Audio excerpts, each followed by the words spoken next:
ezokugcina sekumele basi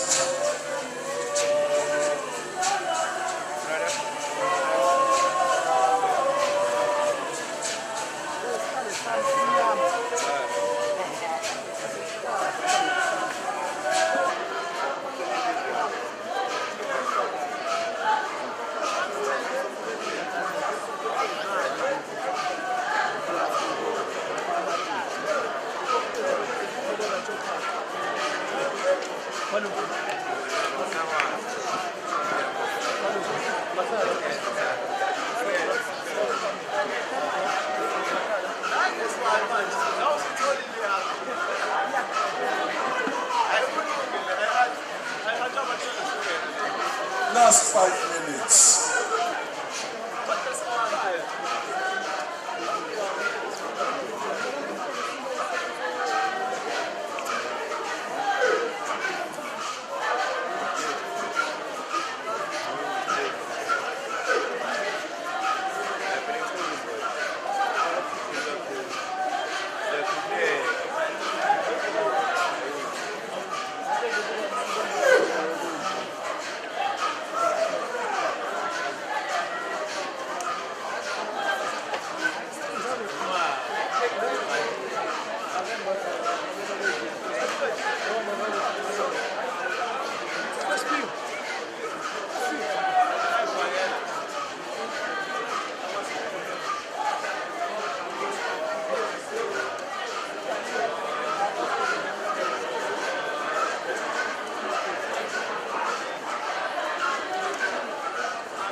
Last 5 minutes, because you're so simple.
One, two. Testing 1, 2. Amen. Amen.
Yeah.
Ake ngibingelele bazalwane egameni lika Jesu. Amen.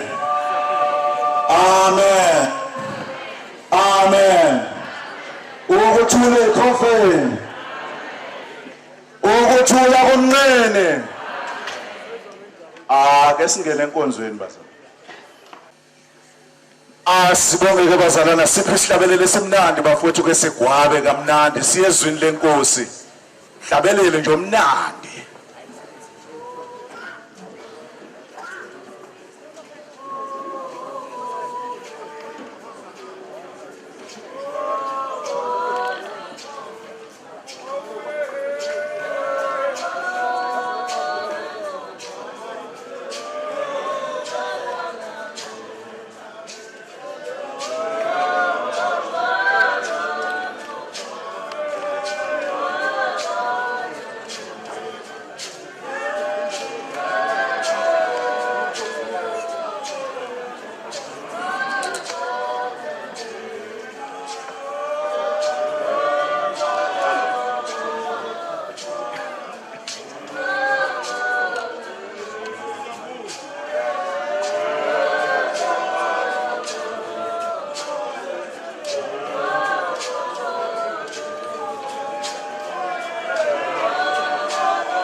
Ngeyababengelela abazalwane bonke egameni lenkosi yethu Jesu Kristu. Amen.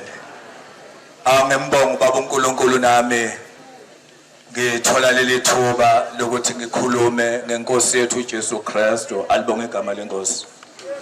Ngibheka uJesu angafani nezinye ingane zona ezithi mazikhula zitshela ukuthi mawukhula wena sifuna ube udokotela noma ube unjiniya.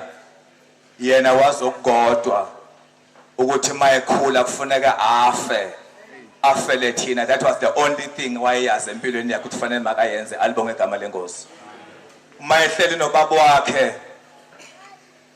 ebaza ubaba wakhe mayeshayela isipikili, yena wayesibona singena kuyena esandleni singene enyaweni, engasiboni singena ogodweni. uNkulunkulu makanibusise. Ngifisa nje ukushare izwi elifishane engeke ngalishare nabazalwane ngelinye ilanga encwadini yamakhosi okuqala isahluko esesithupha ivesi lilodwa elika 7. Incwadi yamakhosi okuqala isahluko sesithupha ivesi lilodwa elika 7. Ngoba uNkulunkulu uthi ake ngikhulume ngaleli vesi, maybe khona ozosizakala. uNkulunkulu makanibusise. Amen. Ake ngifunde isihloko esiphezulu sithi ithempeli. Ivesi elika 7 lifundeke kanje: indlu isakhiwa yakhiwa ngamatshe alungiswa enkwaleni, akuzwangalanga sando nazembe napiki nanto yinye yansimbi isakhiwa. Amen. Alibonge igama lenkosi.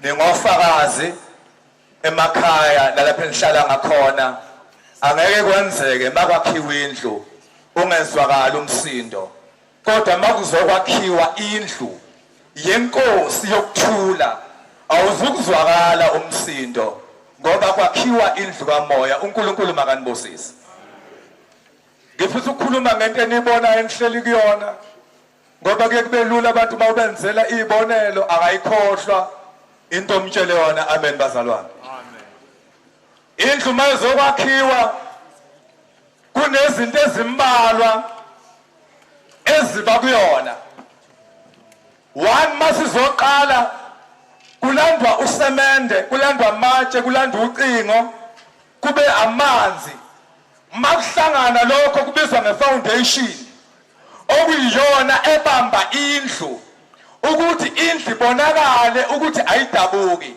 and omakhi bazofakaza ukuthi indlu yesakhiwo uma ngabe yakhiwe ithatha 5 years ebese beyibona ukuthi mayingadabukanga in 5 years time bese beyibona ukuthi ifoundation ekuyona iyona why kube u5 kunenamba eseBhayibhelini echaza u5 uNkulunkulu makanibusise amen makudlula kwifoundation babungcobo kukhuphuka indonga phezu kwendonga kube nananka amawindi niyawabona phezu kwamawindi kube phahla okahlene kunezinto ezenzakalayo nakulona alibonge igama lenkosi amen ngifuna ukuba semandleni noma ngibe kubaholi noma ngibe kubazalwane bonke amen abazalwane amen njengoba ngikhuluma ngefoundation okuyiconcrete ebamba indlu yaba nebhadi yona ngoba iveli ayibonakali kuze kufakwe noplastic omnyama ngaphezu kwayo ingavezwa kodwa umsebenzi wayo kubonakala ngoba indlu ingadabuki amen nasemandleni kunabazalwane abamisa amabandla angawi abayifoundation awo uma ngabe uyifoundation yebandla most ufuna ukuvela ngoba wena ifoundation awubona izinto ezivelayo othi umsebenzi ukuthi ushone phansi umise ibandla lingadabuki manje ngizothandeni amen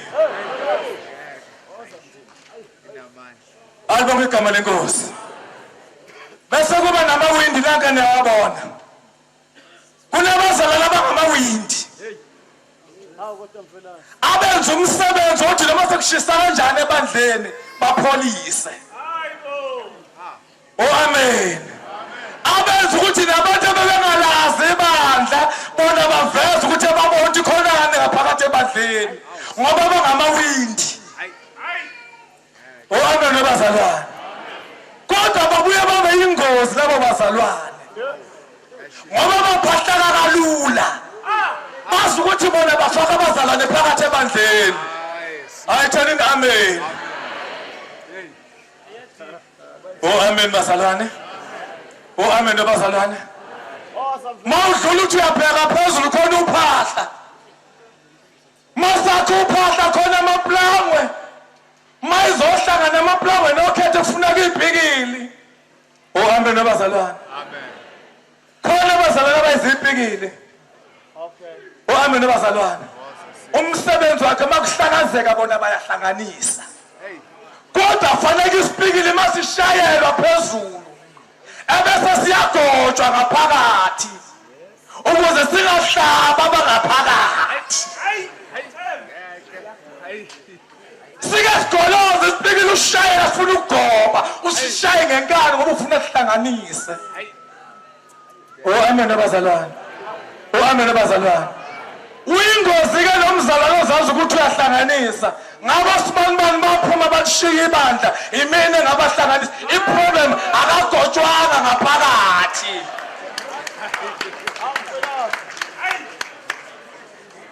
ngiyanibikelela egameni likaJesu bese sifuna uphahla ngaphezulu umsebenzi wophahla banetha abangaphakathi besifuna ukuba nohlobo lomama bawuphahla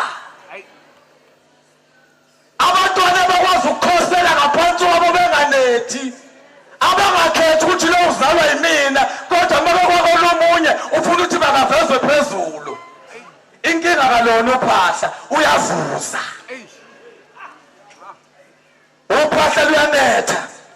Masingaba nomama bangezokunetha sizoba naletho okuhlele kukhuleka ngakuthiwa imbokode ebandleni. Onyangezwe bazalwane. Indlu sakhiwa akuzwakala ngamsindo wapike nasando nanto yinya libonge igama lenkosi. Abakhike semvala babungqobo bayazi uma kuzokwakhiwa indlu ithe iBhayibheli kuyiwankalini kuyalandwa amatshe. Libonge igama lenkosi. And kulohlobo lwamatshe akhe izindlu bayazi abakawuthi lela kulona lwakwakhe indlu lele lasemathuneni lele kulona lwakwakhe indlu. Alibonge igama lenkosi. Amen abazalwane. Lele lasemgwaqeni ubona kulomsindo ngaphandleni kunamatshe asemgwaqeni la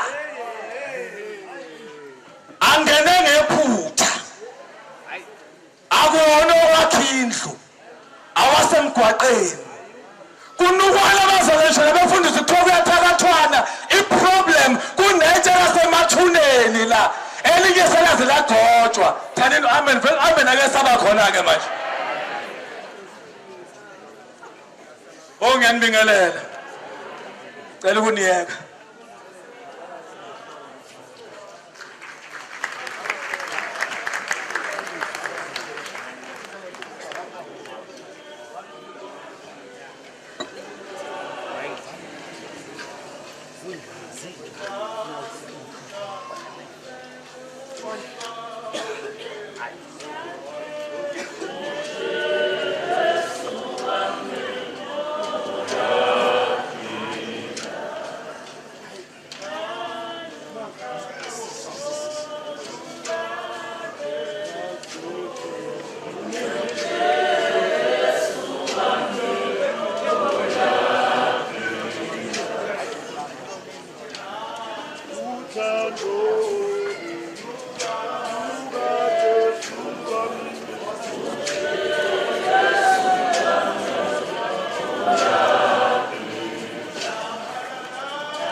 Hallelujah.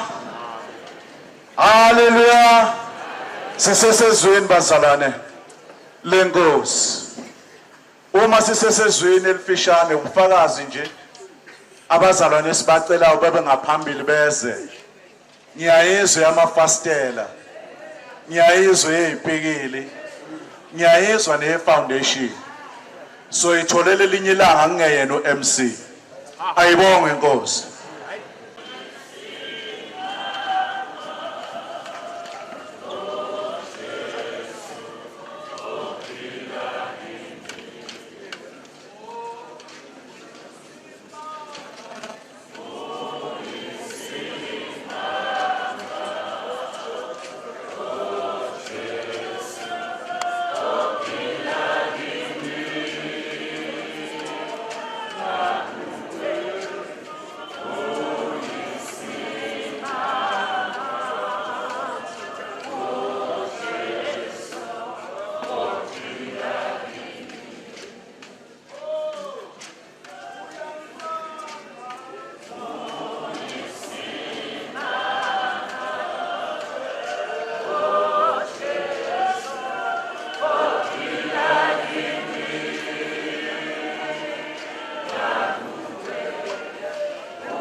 liyaphakama ibandla napho bishop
Jesus, alaza. Umetumela, vela hefundu, undivela. Bondu, ache, abantu. Jesus, alaza. Ache, abantu.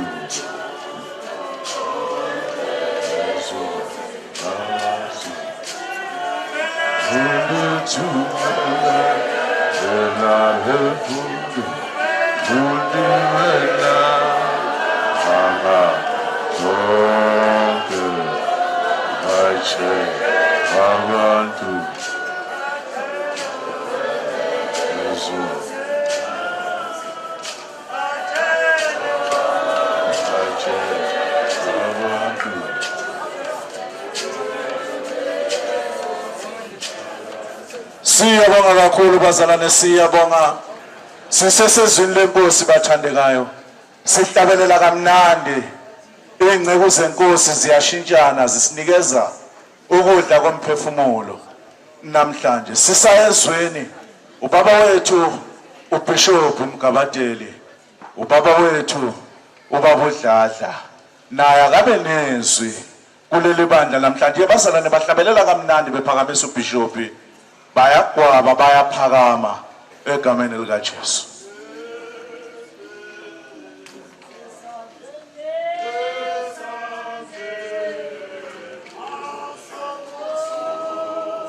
Somos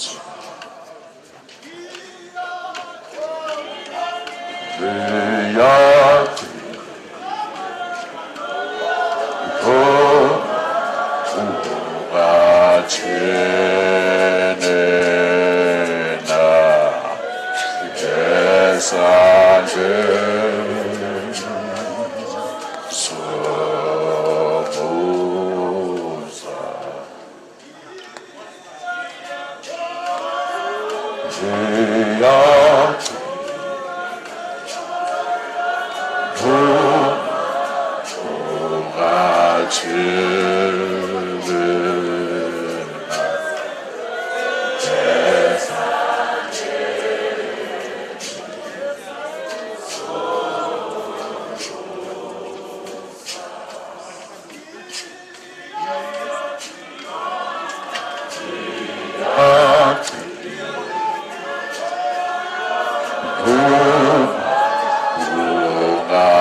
Tinina Kesanje So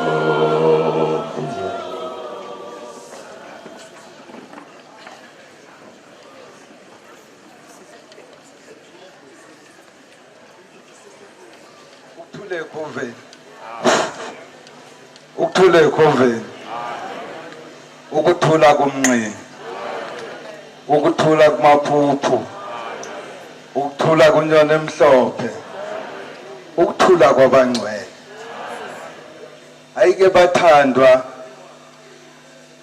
ngicela ukuthi namhlanje ngizoba nezwi la kwasala inkaba yami khona ngokuzalwa ke amen ngizongena nje kancane ezwini hayi kakhulu ukuthula ekhoveni bangcwele ngimala ngithatha inkonzo yokubonga kuNkulunkulu ovumile ukuthi sibe nale nkonzo namhlanje injongo yesiphambano amen ayikho la ekutheni uJesu ubethelwe kodwa injongo yesiphambano ukuvuka kukaJesu niyangizwa injongo yesiphambano ukwenzani ukuvuka kukaJesu lalelani ngesikhathi uJesu ezothatha umsebenzi ukuthi azoba inkosi engakabethelwa ulingwa uSathane uMatthew 4 noMateyu 4 uyiqale lapha ku8 uSathane umlinga umthembisa ngombuso amen ukuthi mangavuma ukuthi uSathane uyinkosi uJesu angathola umbuso athi uzowunikwa ubani uSathane amen kodwa uJesu makufika la athi uSathane ziphose phansi ngoba kulotshiwe ukuthi uyoya lezingilosi zikubambe ungeze wakhusuka uthi uJesu suka Sathane kulotshiwe ukuthi ungaboyilinga inkosi uNkulunkulu wakho amen umbuzo ungani uJesu angafunanga ukuthi asiphose phansi akhombise uSathane amandla awaphiwe uyise umbuzo lo kungoba kwakungashongo uyise kodwa bekusho uSathane ngoba injongo kaSathane ukuthi uJesu awe afe singezukuba khona isiphambano lesi sizothenga mina nawe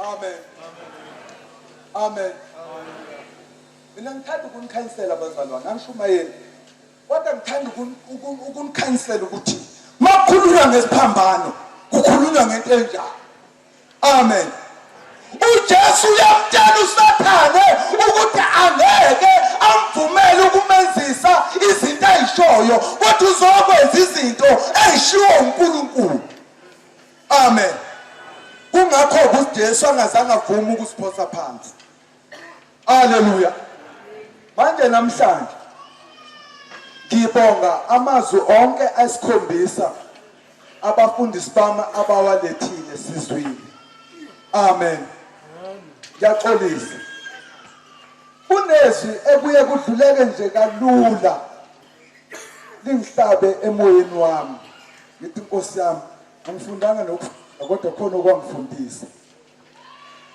incwadi yokugcina webangcwele Yohana 19 verse 30 kuphelile noma kufeziwe hey uyazidluleka kalula kuleyo ndawo ngihamba mama kudluleka kalula lapho kufeziwe uJesu wagebisa ikhanda usho ukuthini into ifeziwe makuthiwa into ifeziwe uchaza ukuthi sekuphelele akusekho okungale umfazi usangogcina awunamthatha owesibili ngoba ufezile umuntu nalo umfazi asadingeki uma ngabe kufeziwe utholakala usudakiwe kodwa umuntu ufeziwe kaJesu uyakholwa ukholwa kanjani dakotwana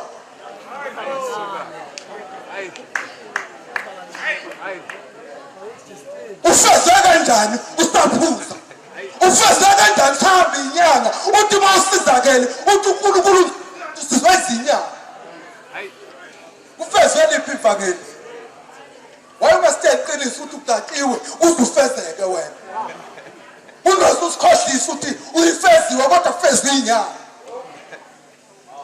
haleluya ngiphi isibhamu nenduku kodwa amalinkizi lenkosi ufeziwe akekufezi ukuthi noma kade unondindwa bese uyathandwa uKristu akuyekise ubundindwa ubone ukuthi masekufeziwe uthola into ekade ishoda siyadlula kalula ufeziwe wabhekisa ikhanda wafa kodwa modlula lapho sawukwenza semnini efana nale kade uyenza izona akala nomahluko kodwa le enkozweni kwenze njani ufeze amen yaxolisa baba wenze kabi ukuthi bangcwele lento yasuke yangena kabuhlungu angenza ukuthi ngingahambi nje kalula noma ngifunde enkonzweni mangifundisa ngiyithanda ukuthi mabhalane mengifunde but angagijimi kuze sizwe ukuthi siyayizwa lento esikhuluma ngayo osedlula nje ngoba senzela ukuthi ilanga la ngesonto haleluya ngithanda ukuhlala phansi kodwa ngiyathanda libande lihle lekhova ezimnqini uma lithi igama thina sizikhova ezisindisiwe akunaku ukusindiswa kwegama ephuma emlonyeni kodwa kube imisebenzi eshoyo ukuthi sisindisiwe ungasho thina kodwa kushoni umsebenzi esiwenza ukuthi thina senzeni sisindisiwe amen ngiyaxolisa kwengibathi into ekabi kodwa bengithanda ukusho ukuthi ake sifeze ivangeli bazalwane ake singagcini ngokusho nje kuphela kodwa ake sifeze ukuthi ivangeli into enjani inkosi phela umusa amen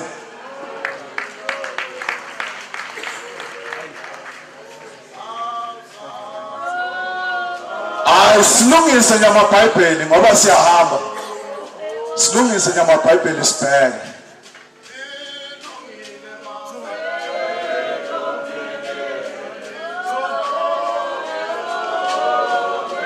abomama kubonakala ngazi ukuthi bamile bashoda ngezituli bantu abasha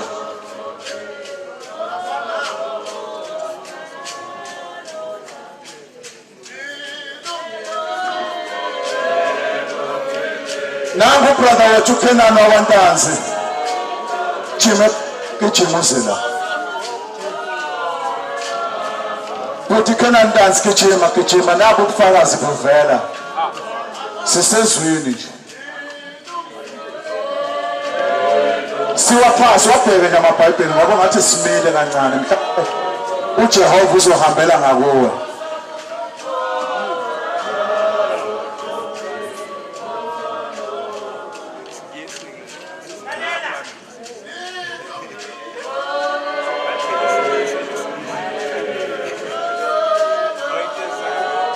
emhloniphe nje nangu sesukumile ngenyawo uzosiphiza lo muntu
Nkosi yami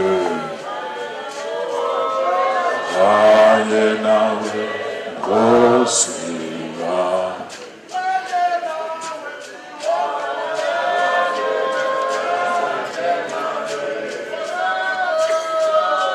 Nkosi yami kanye nawe Nkosi yami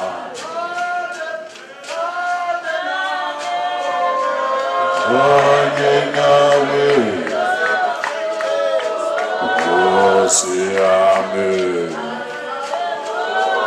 kanye nawe Nkosi yami. Abazalwane, ngizobingelela ibandla likaNkulunkulu egameni likaJesu uKristu waseNazaretha. Amen. Ngokuthunywa sizoya nje ngokuphuthuma izikronike zokuqala chapter 14 mabili amavesi u13 no14. Izikronike zokuqala chapter 13 mabili amavesi u13 no14. Ngingakafundi kunendaba evukayo ukuthi uma ngifika la emini ngibona iprogram ebeyiphethe amazwi ayisikhombisa. Iprogram uma ngibona iphethe amadoda kaNkulunkulu agcotshiwe, kuyavuka ukuthi kumina bekungathi uma ngabe sihamba uvuka indaba kaJoshua. Uma uJoshua esewelise uIsrayeli sebefikile ezweni ababeyalelwe lona, lithi izwi leBhayibheli wakhuluma uNkulunkulu kuJoshua wathi, Joshua uzakhele omese bese uyabasoka abantwana bakaIsrayeli. Kodwa bethi mabeqeda ukusoka ebese bebuyela beyohlala eKama. Yebo, ngiyavuma simkhethile uJesu sathi unguKristu nomsindisi, saphinde sasoka sathi siyamkhetha, kodwa ngoba siyabhibha bekusafanele sibuyele ehlane siyohlala bese siyaphola. Thank you Jesus. Kuthi angibuza ukuthi bangabe sima lapha ngaphambili ngabe sesipholile yini noma bekusafanele sibuyele eKama siyohlala. Thank you Jesus. Izikronike zokuqala uchapter 13 mabili amavesi yafuna vit oyisanga umphongolo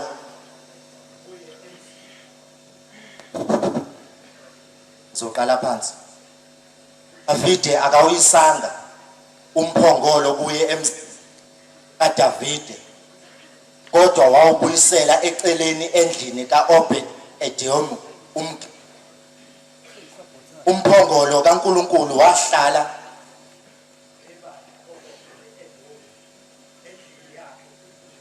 izinyanga ezintathu. uJehova wayibusisa indlu kaObed Edomu konke anakho.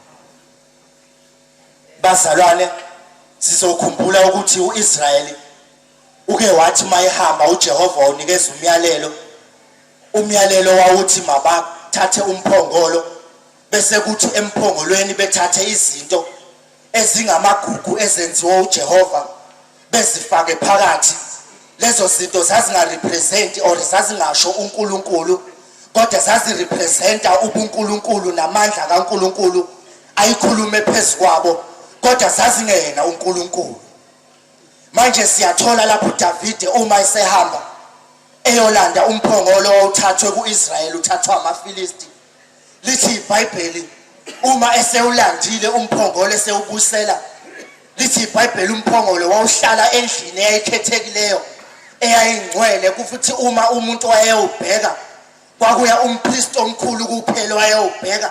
Kodwa simthola uDavide namhlanje lo mphongolo ewuthatha engawubuyiseli kuleyo ndawo ngenxa yokwesaba, uthatha ubeka endlini yomuntu owayebuyekeleka phansi kakhulu. Yini isizathu esenza ukuthi uDavide awubeke laphana? Ukuthi uyesaba ukuthi amaFilisti azobuye ezolala. Kodwa manje ufune engawufice endlini yakhe, lithi iBhayibheli uma efika lo mphongolo uhlala endlini yale ndoda lithi konke okwakuphakathi kwabusiseka. Oh my God, bekuthi umuntu namhlanje ukuthi ngibona uKristu namhlanje uJesu engumphongolo elike lathi iBhayibheli uma umphongolo uthatha ufakwe endlini kaDakoni kwabonakala uDakoni wephansi ngobuso kwangathi uDakoni wayesithixo esasikhonzwa ngamaFilisti. Kodwa namhlanje uDakoni siyambona sokuthi uDakoni, I bow down before you my Lord, ngoba wena unguNkulunkulu. Bekuthi namhlanje ake ngikhulume nomzalwane obanjwe yinto ngithi namhlanje ake uthatha uKristu Jesu ngumphongolo oke umvalele noDakoni ngaphakathi. Angimazi uDakoni wakho ukuthi yini, angimazi uDakoni wakho melele nawe ukuthi yini, kodwa the moment uthatha uKristu Jesu umvalela noDakoni, uDakoni uzowa bese shola phansi ngekhanda ethi I bow down before you my Lord. Lithi iBhayibheli bafika bamthatha uDakoni bamphakamisa. Lithi iBhayibheli izandla zakhe zazinqamukile bazibuyisela izandla zakhe. Kusothi namhlanje ake ngibuyisele ngikhulume nomuntu obanjwe inkaluko ngithi awuthatha uKristu Jesu umvalele kuyena ngaphakathi kuwe, umvalele benoDakoni wakho. Like lathi iBhayibheli umile ngasemnyango uyangqongqotha akusiyena uDakoni ozosukuma eyovula, kodwa iyodwa into ezokwenza ukuthi angene ngaphakathi uKristu uzovuma inhliziyo yakho bese yangena. Ngisothi namhlanje kunezinto ezihamba abantu, ngisothi namhlanje uthatha uDakoni wakho bese uthatha uKristu umvalele naye ngaphakathi. Into ezokwenzeka uDakoni wakho uzothi I bow down ngoba sekufika uThixo. Ngisothi namhlanje nangu uThixo engumphongolo, nangu uThixo engumphongolo kaJehova uKristu Jesu. Angikwazi ukuthi umelene nani wena wazi uDakoni wakho. Kuyenzeka abanye babanjwe oDakoni bokuhleba, abanye babanjwe oDakoni benkanuko, abanye babanjwe oDakoni bokuchitha, abanye babanjwe oDakoni bokubukela abanye abantu phansi. Kodwa ngizothi namhlanje uthatha uKristu Jesu umvalele noDakoni. uDakoni into ezokwenza kuzo phansi antombi izandla bese nekhanda. Lithi iBhayibheli baqhubeka nayo le ndaba bambona uDakoni ngakusasa. uDakoni into eyenzeka kuyena wayesenqamuke nekhanda ngoba bakhona uNkulunkulu abakhonzwa ngabantu, kodwa lithi iBhayibheli banezandla kodwa abafanishini. Lithi iBhayibheli banamehlo kodwa ababoni. Lithi iBhayibheli banazo zonke izitho kodwa abafanishini. Ngizothi mina uthatha uKristu Jesu umvalele noDakoni, uDakoni wakho uzonqamuka. Thank you Jesus. Esimnandi sihlabelele nezandla.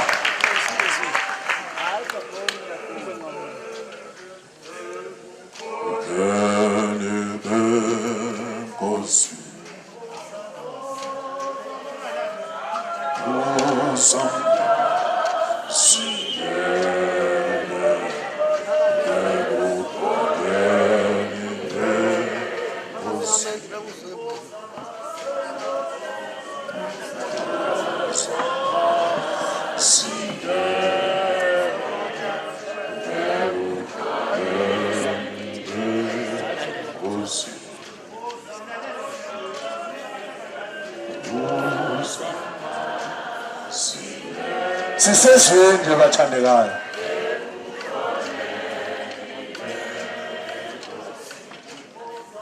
Lady Press Mthombeni. Babethi ngena ebukhoneni bukaMthombeni. Ake singene salukwazi.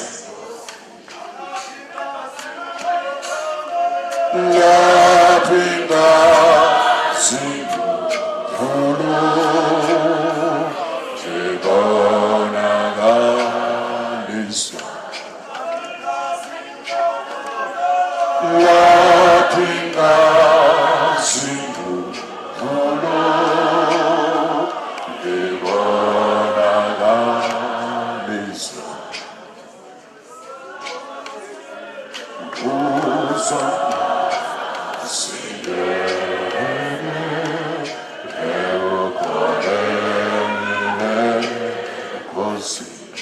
Simpura Eza.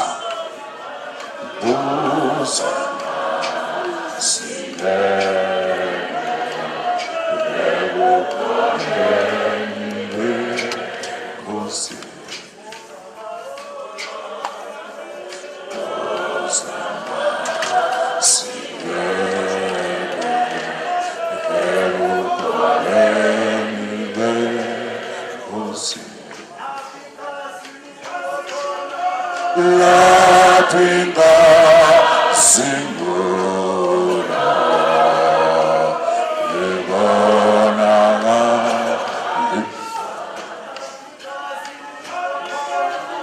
la pinga singula lebona iswa la pinga singula lebona iswa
La pinga singula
Akunjalo bebele emuva sebededela umengamelikazi.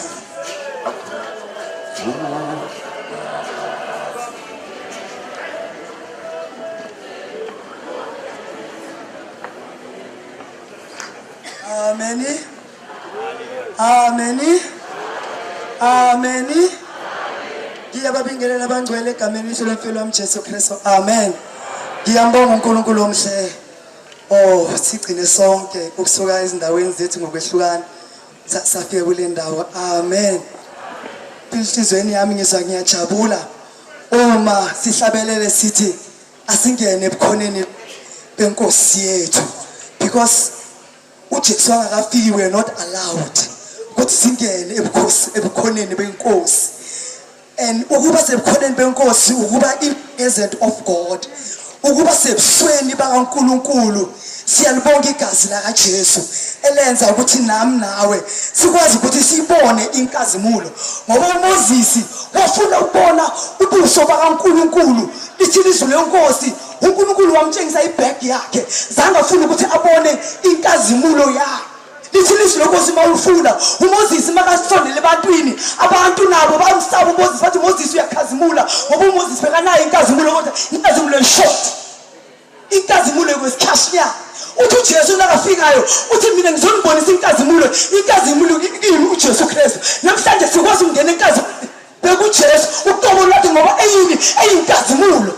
Yingakho namhlanje athi namhlanje nina ningabangcwele bami, yingakho namhlanje athi nina ningabalungileyo bami, ngoba niyakubhekana nenkazimulo. Haleluya. Ekushela ngikho lapho namhlanje ngisegameni lokuthi umbuso kaNkulunkulu, umbuso kaNkulunkulu. Uthi uma ufunda lapha kuMateyu 33, I think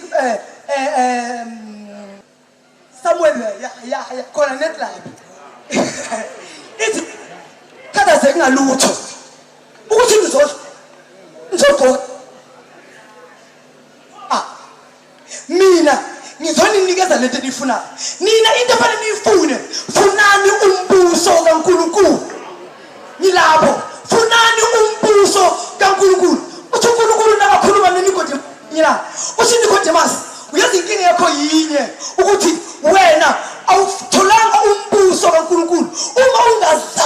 kabusha uzowubona umbuso kaNkulunkulu and uma ubheka lo ubona akusulokubona ukusi noma ukubona ngamehlo kodwa uku-understanda umbuso kaNkulunkulu uthi uNkulunkulu nakakhuluma ngeliso bambuza bathi Jesu umbuso wakho lokhuluma ngawo kangaka ukuphi kanti utholakalaphi uthi uJesu nakaade bebakhona isikhathi leso uthi umbuso kaNkulunkulu awukho phezulu umbuso kaNkulunkulu awukho phansi kodwa umbuso kaNkulunkulu is among you umbuso kaNkulunkulu uphakathi umbuso kaNkulunkulu yabazalwane angikhulumi ngombuso wasezulwini ngikhuluma ngombuso kaNkulunkulu uthi into lenkosi lithi uthi uJesu na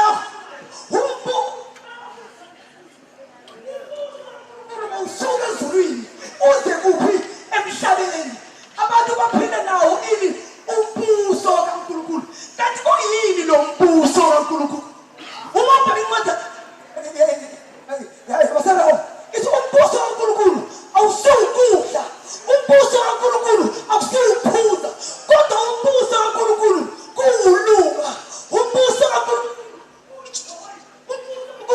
kuyipeace yizinto esiphila ngazo manje that's why athi funani ipeace number 1 funani ukulunga siyamkhumbula ngelinanga ukukhetha ngoba wayelungile indawo athi bonke abantu balungisiswa ngokukholwa so uma ufuna umbuso kaNkulunkulu mntanami uma ufuna don't think uma unekari don't think ukuthi uma unekho uthi ngisembusweni kaNkulunkulu awusiyo umbuso kaNkulunkulu umbuso kaNkulunkulu ukuthokoza uphile ijoy yabona umuntu uphile ijoy uphila ijoy ezinto zikhona ezikwenza ukuthi ungahlali wajabule kodwa ngenxa ukuthi umbuso unandaba nazonke lezinto lezo wena ujabulile nangaleskhathi lapha ujabulile you in peace usekuthuleni nangaleskhathi ukuthula ungatholakala ngoba kunani kuwe kunombuso kaNkulunkulu yabazalwane asifune umbuso kaNkulunkulu and uma uphuza ijuice uphuza i-100% don't think that usembusweni kaNkulunkulu umbuso kaNkulunkulu kukulunga bazalwane enesilungiso mbani uJesu phela uye yedwa olungisa abantu awukho omunye umuntu olungisa abantu kuyenza nombuso ulunga ekhuluma ngawo yiloko ozalwe ngawo ulunga ngokulunga lokho ozalwe lokulunga ekhuluma ngawo ubuya egazini likaJesu Sihlakane nesimnandi sisezweni bakithi sisezweni buffet mawungezwa uyobe ayawuthandi nangu umfundisi umtshale endwedwe short but sweet liyaphana bebanda nangu ezosinikeza ukudla komphefumulo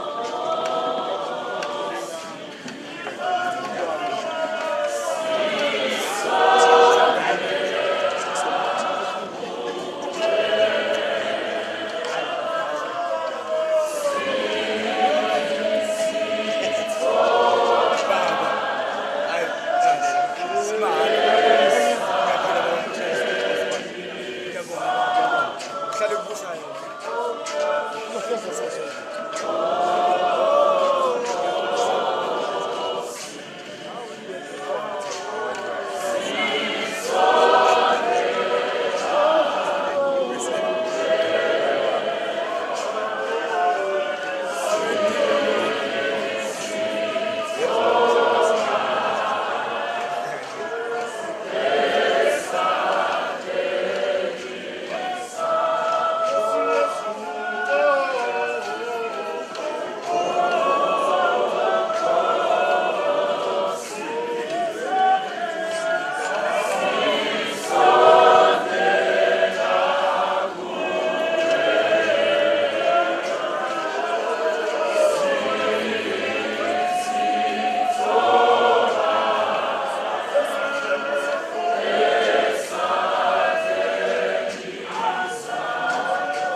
Ngiyalibingelela ibandla kaNkulunkulu egameni lenkosi yethu Jesu Kristu. Amen. Amen.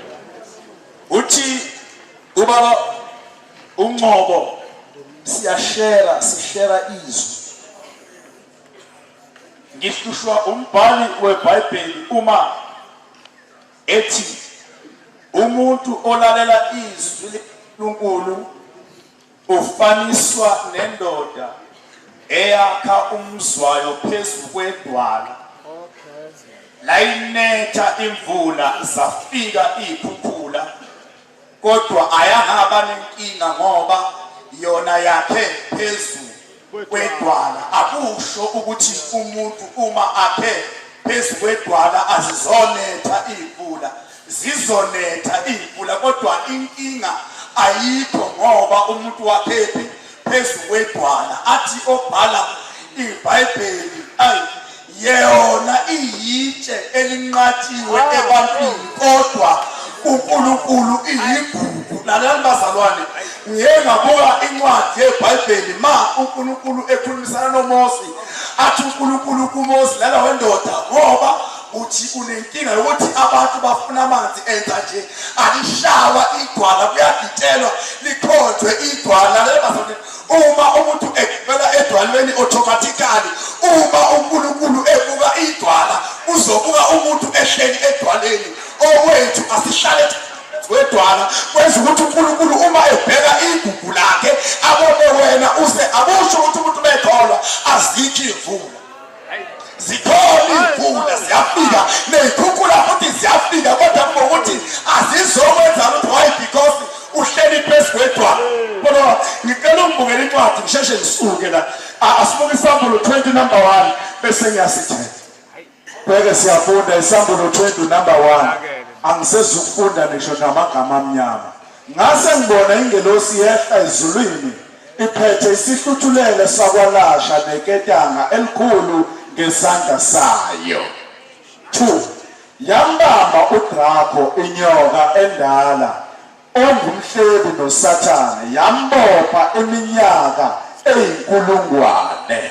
Number 3. Yamphonsa ke kwalasha, yamvalela phakathi, yamqinisa ngophawu ngaphezu kwakhe ukuze engabe esadukisa izwe ize iphele eminyaka eyinkulungwane. Emva kwalokho kumele ukuba athukululwe isikhashana. Kwewadinwa uHerod olunye usuku uma izazi zimphambile. Uyabona uHerod uyavele uyathukuthela, angithi izazi zimphambile ayibuyi nala abegada ukuthi izobuya ngakhona. Wavele wathukuthela, ungazi ukuthi waye wahloma wathatha induku wathi into engibambayo ngibathi ukuthi uthi uHerod ma kuqala kubulawa wali akubulawe abantwana. Siyezwana bazalwane, namhlanje last year sasihlangene, next year sazobe sihlangene siyakhulisana, kodwa khona abantu abangafuna ukukhula evangelini. Lalela, uma eseqala uHerod ukubulala uzobulala abantwana 1 number 2. Uthi yabona masuqala eseqala uHerod nebutho lakhe ebulala, uthi uphinde ubulale abangakhona.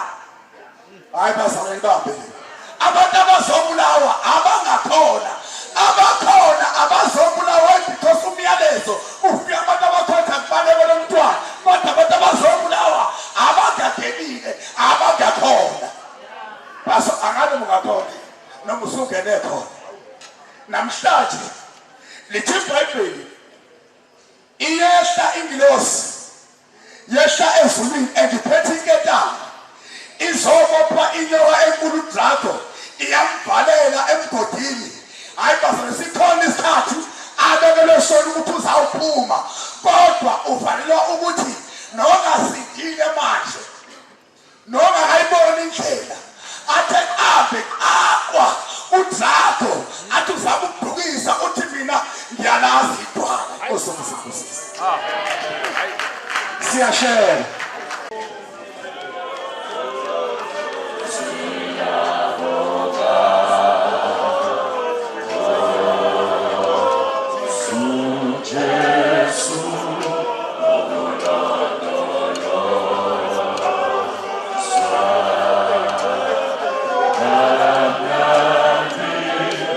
Oh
Akululani kamnandi.